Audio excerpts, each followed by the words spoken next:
എല്ലാവർക്കും നമസ്കാരം. Top 1 UK അപ്ഡേറ്റിലേക്ക് സ്വാഗതം. എല്ലാ രാജ്യങ്ങളും തന്നെ ഇല്ലീഗൽ മൈഗ്രേഷനെ ഒരിക്കലും അക്സെപ്റ്റ് ചെയ്യുന്ന ഒരു സാഹചര്യമല്ല ഇന്ന് കണ്ടുവരുന്നത്.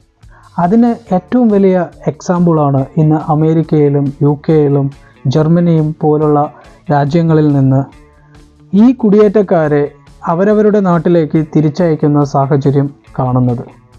ഈ ഇല്ലീഗലായി വരുന്ന ആളുകൾ പലതരത്തിലുള്ള ക്രിമിനൽ കുറ്റങ്ങളിലും എല്ലാം പെട്ട് അല്ലെങ്കിൽ ക്രിമിനൽ കേസുകൾ വരുന്നത് കൊണ്ട് തന്നെ ആ രാജ്യത്തിന് വളരെയധികം ക്രിമിനൽ കേസുകൾ വർദ്ധിക്കുകയും പ്രശ്നങ്ങൾ ഉണ്ടാക്കുകയും ചെയ്യുന്ന ഒരു സാഹചര്യമാണ് ഇന്ന് ഉള്ളത്. അതുകൊണ്ട് തന്നെയാണ് ഈ വരുന്ന രാജ്യങ്ങളിലെല്ലാം തന്നെ ഇപ്പോൾ അനധികൃതമായി കുടിയേറിയിട്ടുള്ള ആളുകളെ തിരഞ്ഞു കണ്ടുപിടിക്കുകയും അവരെ തിരിച്ചയക്കുകയും അവർക്ക് സിറ്റിസൺഷിപ്പ് പോലുള്ള കാര്യങ്ങൾ നൽകാതെ അവരെ പുറത്താക്കുകയും ചെയ്യുന്ന ഒരു സാഹചര്യം ഇന്ന് എല്ലാ രാജ്യങ്ങളിലും കണ്ടുവരുന്ന ഒരു അവസ്ഥയാണ്. UK ഇമിഗ്രേഷൻ അടിച്ചമർത്തൽ എന്ന് തന്നെ പറയാം. മിക്ക അഭയാർത്ഥികൾക്കും ഇപ്പോൾ പൗരത്വം ലഭ്യമല്ല. ഇന്ത്യയിൽ നിന്നുള്ളവർ ഉൾപ്പെടെയുള്ള അഭയാർത്ഥികൾക്ക് ബ്രിട്ടീഷ് പൗരത്വം നേടുന്നത് അസാധ്യമാക്കുന്ന പുതിയ നിയമങ്ങൾ UK സർക്കാർ ചൊവ്വാഴ്ച അവതരിപ്പിച്ചു. UK-യുടെ പുതിയ ഹോം ഓഫീസ് മാർഗനിർദ്ദേശപ്രകാരം ബോട്ട് വഴിയോ വാഹനത്തിൽ ഒളിച്ചോ ഉൾപ്പെടെ അനധികൃതമായി UK-യിൽ പ്രവേശിച്ച ആർക്കും പൗരത്വം കൊടുക്കരുത് എന്ന് തന്നെയാണ് പറഞ്ഞിരിക്കുന്നത്. അവരുടെ വരവിന് ശേഷം എത്ര സമയം കടന്നുപോയി എന്നത് പരിഗണിക്കാതെ തന്നെ മാറ്റം ബാധകമാണ്. അതിൽ നിന്ന് തന്നെ നമുക്ക് മനസ്സിലാവും ബോട്ട് വഴിയും അല്ലെങ്കിൽ ഏതെങ്കിലും രീതിയിൽ ഇല്ലീഗലായി UK-യിലേക്ക് വരുന്നവർ എത്ര കാലങ്ങൾ കഴിഞ്ഞിട്ടുണ്ടെങ്കിലും അവർക്ക് പൗരത്വം കൊടുക്കണ്ട എന്നുള്ളൊരു നിയമം തന്നെയാണ് UK-യിൽ ഇപ്പോൾ വന്നിരിക്കുന്നത്. അനധികൃതമായി എത്തുന്നവരെ പൗരത്വം നേടുന്നതിൽ നിന്ന് തടയാൻ ഇതിനകം നിയമങ്ങൾ ഒരുപാട് ഉണ്ട്. ചെറിയ ബോട്ടുകൾ ഉൾപ്പെടെ UK-യിലേക്ക് അനധികൃതമായി പ്രവേശിക്കുന്ന ആർക്കും ബ്രിട്ടീഷ് പൗരത്വ അപേക്ഷ നിരസിക്കണം എന്ന് തന്നെയാണ് വ്യക്തമാക്കിയിട്ടുള്ളത്. നടപടികളെ ഈ മാർഗനിർദ്ദേശം കൂടുതൽ ശക്തിപ്പെടുത്തുന്നു എന്ന് UK ഹോം ഓഫീസ് ഒരു പത്രക്കുറിപ്പിൽ പറയുകയുമുണ്ടായി. 2025 ഫെബ്രുവരി 10 മുതൽ ബാധകമാകുന്ന മാർഗനിർദ്ദേശവും ഒരുപാടുണ്ട്. പൗരത്വത്തിനുള്ള നല്ല സ്വഭാവം ആവശ്യകതകൾ അപേക്ഷകർ പാലിക്കുന്നുണ്ടോ എന്ന് വിലയിരുത്തുന്ന കേസ് വർക്കർമാർക്കുള്ള ഒരു വ്യക്തത എന്നതാണ് പ്രചരിച്ചു കൊണ്ടിരിക്കുന്നത്. അതുകൊണ്ട് തന്നെ ക്രിമിനൽ കേസുകളിലോ മറ്റുള്ള സാഹചര്യങ്ങളിലോ പെട്ടിട്ട് ഏതെങ്കിലും രീതിയിൽ ഈ രാജ്യത്തിൻ്റെ നിയമമാറ്റങ്ങൾ നിയമവ്യവസ്ഥകളെ ചോദ്യം ചെയ്യുന്ന രീതിയിലേക്ക് പോയിട്ടുണ്ടെങ്കിൽ ആ ആളുകൾക്ക് ഈ നിയമങ്ങൾ ബാധകമല്ല എന്നുള്ള രീതിയിലാണെങ്കിൽ അവർക്ക് സിറ്റിസൺഷിപ്പ് നൽകണ്ട എന്നുള്ള ഒരു നിയമമാറ്റം തന്നെയാണ് ഇപ്പോൾ UK-യിൽ വന്നിരിക്കുന്നത്. ഈ മാറ്റം UK-യിലെ അഭയാർത്ഥികൾക്ക് ഒരു സംഘടന ഉള്ളതിൻ്റെ അടിസ്ഥാനത്തിൽ നിന്നും ചില MP-മാരിൽ നിന്നും വിമർശനത്തിന് ഇടയാക്കിയിട്ടുണ്ട്. അഭയാർത്ഥികൾ എക്കാലവും രണ്ടാം തരം പൗരന്മാരായി തുടരും എന്നാണ് ഈ നീക്കം അർത്ഥമാക്കുന്നതെന്ന് ലേബർ പാർട്ടി അറിയിച്ചിട്ടുണ്ട്. അഭയാർത്ഥി കൗൺസിലിൻ്റെ CEO എൻവർ സോളമൻ ഒരു സോഷ്യൽ മീഡിയ പോസ്റ്റിൽ പറഞ്ഞു, നമ്മുടെ രാജ്യത്ത് സുരക്ഷിതത്വം നൽകിയിട്ടുള്ള അഭയാർത്ഥികൾ അവരുടെ പുതിയ കമ്മ്യൂണിറ്റികളുമായി സംയോജിപ്പിക്കാനും സംഭാവന നൽകാനും ബ്രിട്ടീഷ് പൊതുജനങ്ങൾ ആഗ്രഹിക്കുന്നു. അതിനാൽ കൂടുതൽ തടസ്സങ്ങൾ സർക്കാർ സ്ഥാപിക്കുന്നതിൽ അർത്ഥമില്ല. അടിയന്തരമായി പുനഃപരിശോധിക്കാൻ ഞങ്ങൾ മന്ത്രിമാരോട് അഭ്യർത്ഥിക്കുന്നു എന്നാണ് പറഞ്ഞിട്ടുള്ളത്. മുൻ labour home secretary Lord Blunkett നയത്തിൻ്റെ അഗാധത്തെക്കുറിച്ച് ചിന്തിക്കാൻ സർക്കാരിനോട് ആവശ്യപ്പെട്ടിട്ടുമുണ്ട്. തീർച്ചയായും ഈ പാർലമെൻറ്റിന് ഇത്രയും വലിയ മാറ്റത്തിന് അഭിപ്രായവും ഉണ്ടാകണം, അദ്ദേഹം ഹൗസ് ഓഫ് ലോർഡ്സിനോട് പറഞ്ഞു.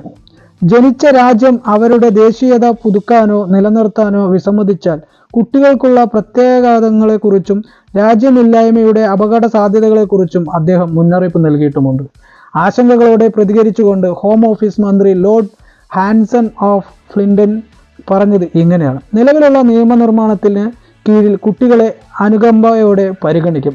ഇന്ത്യൻ കുടിയേറ്റക്കാരെ ബാധിക്കുന്നു.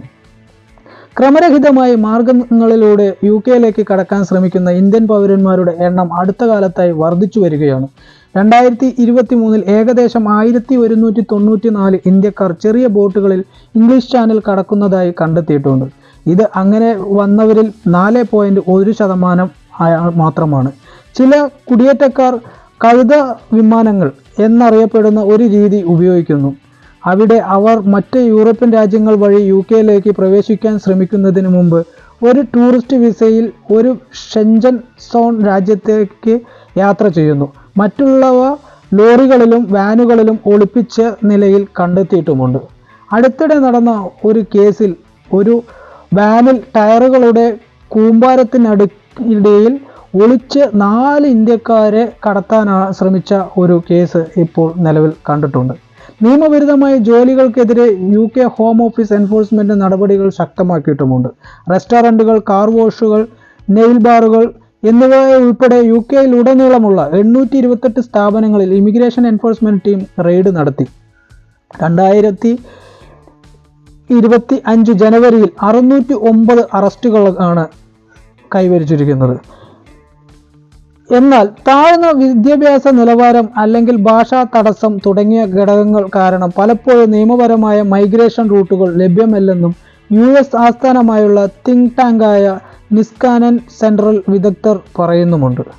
സംഘടനയിലെ വിശകലന വിദഗ്ധരായ ഗിൽ ഗുവേരയും സ്നേഹ പൂരിയും പറഞ്ഞതും ഇങ്ങനെയാണ്: കുടിയേറ്റക്കാർ ഏറ്റവും താഴ്ന്ന സാമ്പത്തിക വിഭാഗത്തിൽ നിന്നുള്ളവരല്ല, പക്ഷേ ടൂറിസ്റ്റ് അല്ലെങ്കിൽ സ്റ്റുഡൻറ് വിസകളിലേക്കുള്ള പ്രവേശനം കുറവാണ്. പലപ്പോഴും താഴ്ന്ന വിദ്യാഭ്യാസമോ ഇംഗ്ലീഷ് പ്രാവീണ്യമോ ഇതിന് കാരണമാവാം.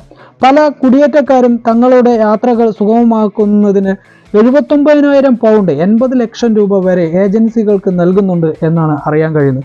പലപ്പോഴും ഭൂമി വിറ്റ് അല്ലെങ്കിൽ വായ്പയെടുത്ത് ചിലവ് കണ്ടെത്തുന്നു എന്നുള്ളതും അറിയാൻ കഴിഞ്ഞിട്ടുണ്ട്. ഇമിഗ്രേഷൻ അഭിഭാഷകൻ പ്രശാന്ത് അജ്മേര ബിസിനസ് സ്റ്റാൻഡേർഡിനോട് പറഞ്ഞത് ഇങ്ങനെയാണ്: ചില കേസുകളിൽ ആളുകൾ തട്ടിപ്പ് ഏജന്റുമാരിൽ വഞ്ചിക്കപ്പെടുമ്പോൾ ഇത് നടക്കുന്നുണ്ട്. പലരും അപകട സാധ്യതകളെയും അനിശ്ചിതത്വങ്ങളെക്കുറിച്ചും ബോധവാന്മാരാണ്, പക്ഷേ ഇപ്പോഴും അവസരം ഉപയോഗിക്കാൻ തയ്യാറാണ് എന്നുള്ളതാണ് പ്രശാന്ത് പറഞ്ഞിരിക്കുന്നത്. അതുകൊണ്ട് തന്നെ പല രീതിയിലാണ് ഇപ്പോൾ ഈ രാജ്യങ്ങളിലേക്ക് അനധികൃതമായി കുടിയേറ്റക്കാർ കടന്നു വന്നുകൊണ്ടിരിക്കുന്നത്. അവരെ എങ്ങനെ തടയാം എന്നുള്ളതാണ് പല രാജ്യങ്ങളും തീരുമാനമെടുത്തിരിക്കുന്നത്. എന്നാൽ UK-യിൽ ഇപ്പോൾ എടുത്തിട്ടുള്ള തീരുമാനം വളരെ ശക്തമായിട്ടുള്ള രീതിയിൽ അതിനെ തടയുക എന്നുള്ളത് തന്നെയാണ്. ഇതുപോലെ ഇല്ലീഗലായിട്ട് വരുന്ന ആളുകൾ എത്ര വർഷങ്ങൾ കഴിഞ്ഞാലും ഈ രാജ്യങ്ങളിലേക്ക് ഉള്ള സിറ്റിസൺഷിപ്പ്, പൗരത്വം കൊടുക്കരുത് എന്നുള്ള ഇപ്പോഴത്തെ ലേബർ പാർട്ടിയുടെ തീരുമാനം വന്നതിനെ തുടർന്ന് ഇനിയുള്ള ആളുകൾ പൊതുവെ വരാൻ കുറച്ച് പേടി ഉണ്ടാകും എന്നാണ് ഗവൺമെൻറ്റിന് തീരുമാനം അറിയിച്ചിരിക്കുന്നത്. അല്ലെങ്കിൽ ഗവൺമെൻറ്റിൻ്റെ പല രീതിയിലുള്ള റെയ്ഡിനെ പേടിക്കുന്നു എന്നുള്ളത് തന്നെ അറിയാൻ കഴിയുന്നു. അതിൻ്റെ അടിസ്ഥാനത്തിലാണ് ഇപ്പോൾ ലാസ്റ്റ് 19,000 ആളുകളെ ഈ രാജ്യം കടത്തി വിട്ടിരിക്കുന്നത്. അപ്പോൾ ഇനി ബോട്ടിലും മറ്റുള്ള രാജ്യങ്ങളിലേക്ക് കടക്കാൻ ഉദ്ദേശിക്കുന്നവർ UK-യിലേക്ക് ഏതെങ്കിലും രീതിയിൽ ഇല്ലീഗലായിട്ട് കടക്കുകയാണെങ്കിൽ അവർക്ക് എത്ര വർഷങ്ങൾ കഴിഞ്ഞാലും ഇപ്പോഴത്തെ നിയമപ്രകാരം അവർക്ക് സിറ്റിസൺഷിപ്പ് ലഭിക്കില്ല എന്നുള്ളത് തന്നെയാണ് അറിയുന്നത്. അതുകൊണ്ട് ഇനി വരുന്ന എല്ലാ നിയമമാറ്റങ്ങളും അറിയുക, ഇല്ലീഗലായി കുടിയേറാതിരിക്കുക, നിങ്ങളുടെ സാഹചര്യങ്ങൾ വിലയിരുത്തുക, ഓരോ രാജ്യങ്ങളിലെയും നിയമങ്ങളും നിയമവ്യവസ്ഥകളെയും മനസ്സിലാക്കുക. നമ്മൾ പലപ്പോഴും കണ്ടിട്ടുണ്ട്, ഇന്ത്യയിൽ നിന്ന് വന്നിട്ടുള്ളവരായിക്കോട്ടെ മറ്റുള്ള രാജ്യങ്ങളിൽ നിന്ന് വന്നിട്ടുള്ളവരായിക്കോട്ടെ, UK എന്ന് പറയുന്ന രാജ്യം എല്ലാ മതക്കാരെയും എല്ലാ വിശ്വാസികളെയും എല്ലാ രാജ്യക്കാരെയും റെസ്പെക്റ്റ് ചെയ്യുന്ന ഒരു രാജ്യമായി തന്നെയാണ് കാണപ്പെടുന്നത്. എന്നാൽ ആ രാജ്യങ്ങളിലുള്ള നിയമവ്യവസ്ഥകളെ ചോദ്യം ചെയ്തുകൊണ്ട് നമ്മൾ ഫോളോ ചെയ്തിട്ടുള്ള അല്ലെങ്കിൽ മറ്റു രാജ്യക്കാർ ഫോളോ ചെയ്തിട്ടുള്ള അതേ ഫോളോ അപ്പ് ഈ രാജ്യത്ത് വന്ന് ഫോളോ ചെയ്യുമ്പോൾ ആ രാജ്യത്തിലെ നിയമവ്യവസ്ഥകളെ തന്നെ ചോദ്യം ചെയ്യുന്ന ഒരു സാഹചര്യമാണ് കണ്ടുവരുന്നത്. അങ്ങനെ വരുമ്പോൾ പലതരത്തിലുള്ള ഇല്ലീഗൽ ആക്ടിവിറ്റീസുകളും ക്രൈമുകളും നടക്കുന്നതായി റിപ്പോർട്ടുകൾ പറയുന്നു. ഇപ്പോൾ റോഡിൽ ഇറങ്ങി ഒരുപാട് ആളുകൾ ഡാൻസ് ചെയ്യുന്നതും അതുപോലെ തന്നെ പല രീതിയിലുള്ള വീഡിയോകൾ എടുക്കുന്നതും വിശ്വാസത്തിൻ്റെ പേരിൽ പല രീതിയിലുള്ള തടസ്സങ്ങൾ ജനങ്ങളിലേക്ക് വരുത്തുകയും ചെയ്യുന്ന ഒരു സാഹചര്യം UK-യിൽ നിലവിലുണ്ട്. അപ്പോൾ അങ്ങനെയൊക്കെ എല്ലാം ഒന്ന് ശ്രദ്ധിച്ച് ഏത് രാജ്യത്ത് പോവുകയാണെങ്കിലും അവിടുത്തെ നിയമങ്ങൾ നമ്മൾ പാലിക്കേണ്ടതുണ്ട്.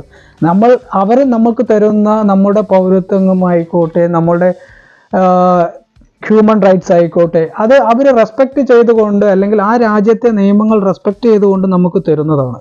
അതിനെ നമ്മൾ ഒരിക്കലും ചൂഷണം ചെയ്യരുത്. അവരുടെ നിയമം ആ രാജ്യത്തിൻ്റെ അല്ലെങ്കിൽ അവരുടെ എന്ന് പറയാനില്ല, ഏത് രാജ്യങ്ങളായിക്കോട്ടെ ആ രാജ്യത്തെ നിയമങ്ങൾ പാലിക്കേണ്ടത് ആ രാജ്യത്തിലേക്ക് അല്ലെങ്കിൽ ആ രാജ്യത്ത് ജീവിക്കുന്ന ഓരോ വ്യക്തിയുടെയും കടമ തന്നെയാണ്. അതുകൊണ്ട് എല്ലാവരും ഏത് രാജ്യത്താണോ ഉള്ളത് ആ രാജ്യത്തിൻ്റെ നിയമങ്ങൾ പാലിക്കുക. നമ്മളുടെ ഹ്യൂമൻ റൈറ്റും നമ്മളുടെ വിശ്വാസങ്ങളും നമ്മളുടേതാണ്.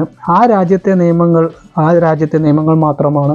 അതുകൊണ്ട് തന്നെ ആ രാജ്യങ്ങളിൽ ഏത് രാജ്യത്തായാലും ആ രാജ്യത്തിലെ നിയമങ്ങൾ പാലിച്ചുകൊണ്ട് മുന്നോട്ട് പോവുക എന്ന് മാത്രം അറിയിച്ചുകൊണ്ട് ഈ വീഡിയോ ഇവിടെ അവസാനിപ്പിക്കുകയാണ്. ഇതുപോലത്തെ അപ്ഡേറ്റഡ് ആയിട്ടുള്ള എല്ലാ വാർത്തകളും എല്ലാ അപ്ഡേറ്റുകളും നിങ്ങളിലേക്ക് എത്തിക്കുന്നതായിരിക്കും. നിങ്ങളുടെ അഭിപ്രായങ്ങൾ കമൻറ്റ് ചെയ്യുക. തൊട്ടടുത്തുള്ള ബെൽ ബട്ടൺ ക്ലിക്ക് ചെയ്യുകയാണെങ്കിൽ ഞാനിടുന്ന എല്ലാ അപ്ഡേറ്റുകളും നിങ്ങൾക്ക് എത്രയും പെട്ടെന്ന് ലഭിക്കുന്നതായിരിക്കും. നന്ദി, നമസ്കാരം.